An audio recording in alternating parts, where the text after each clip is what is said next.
Let me tell you a secret almost no one in the modern world understands. The single greatest predictor of lasting power and influence isn't raw intelligence or even hard work. It's the disciplined ability to be selectively, strategically silent. To be still when everything in you screams to be seen. I learned this the hardest way possible. I used to think my value was in my voice, in proving my knowledge, in winning every argument and showcasing every insight. I was a lighthouse, blinding and constant, and I wondered why the ships all sailed away. It was only after I burned everything down with my own need to be right, my own desperate need to be perceived as the smartest person in the room, that I saw the ashes. And in those ashes, I found a different kind of fire. A quieter one. This isn't a theory. It's a scar. And it led to the one change that rewired everything. I stopped performing intelligence and started wielding it. Think of the loudest, most intellectually aggressive person you know. The one who corrects, who lectures, who must instantly showcase their understanding. Now ask yourself, do you trust them? Do you tell them your real plans, your vulnerabilities? Or do you simply perform for them, giving them the surface-level engagement they crave while hiding your true hand? This is the fatal flaw of loud intelligence. It's a performance that demands an audience, and an audience is just a room full of people watching you, not joining you. When you explain everything, you are not educating, you are disarming yourself. You are giving away your blueprint. Every piece of knowledge you prematurely reveal is a card laid face up on the table. Soon, you have nothing left to play, and everyone else knows your entire hand. They can predict you.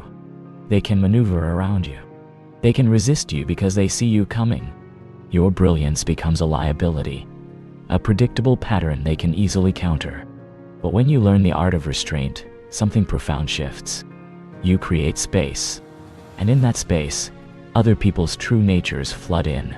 When someone believes they are the smartest one, their guard drops. Their ego inflates. They talk more. They reveal motives they meant to conceal, weaknesses they meant to armor, and assumptions they never thought to question. They perform, and you, in your chosen silence, observe. They are drawing you a map of their inner world, and you are simply, quietly, memorizing it. This isn't manipulation. It's strategy. It's the understanding that information is not just about collection, but about timing. A truth spoken too early is wasted. A question held just a moment longer is often answered for you. This patience is not weakness. It is the most concentrated form of strength. It is suffering without drama. It is the internal conflict of knowing the answer and choosing, deliberately, to let the question hang in the air. Because what follows the silence is always more valuable than the cheap satisfaction of filling it. I had to break to understand this. I had to lose arguments I could have won, because winning them cost me alliances. I had to watch opportunities slip to people who said less but understood more, because they were listening while others were rehearsing their next line. The world is obsessed with velocity, with immediate reactions, with viral opinions. But true power moves at a different speed. It moves at the speed of cultivation, of watching, of waiting for the moment when your knowledge isn't a flashbang to stun others, but a key that fits a lock no one else even saw. This is the long game. And in the long game, perception is your most powerful weapon. Allowing yourself to be underestimated is a strategic masterstroke. Underestimation breeds carelessness in others. They become loose. They make mistakes. They reveal the board.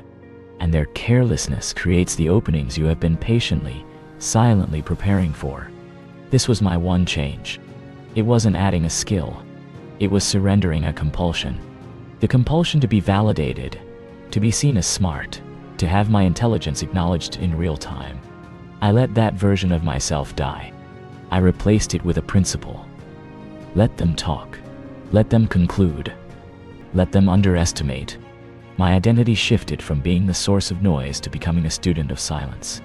This shift is irreversible.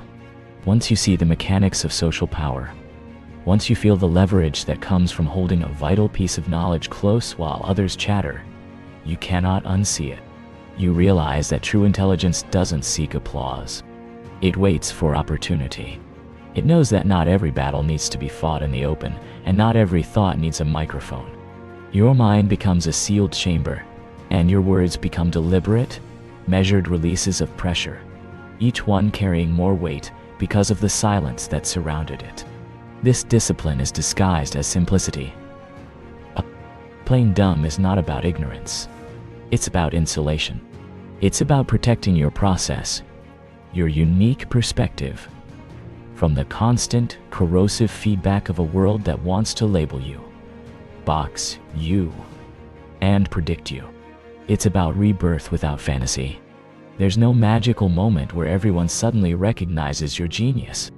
Instead, there is the quiet, solid satisfaction of moves made correctly, of influence exerted seamlessly, of goals achieved while others were still arguing about the method.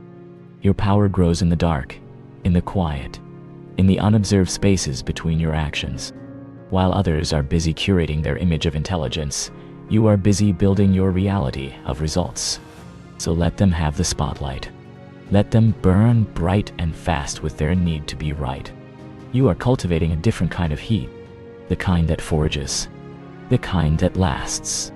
Your journey is not about being the loudest voice in the room, but about becoming the stillest point, the one around which the room eventually, inevitably turns.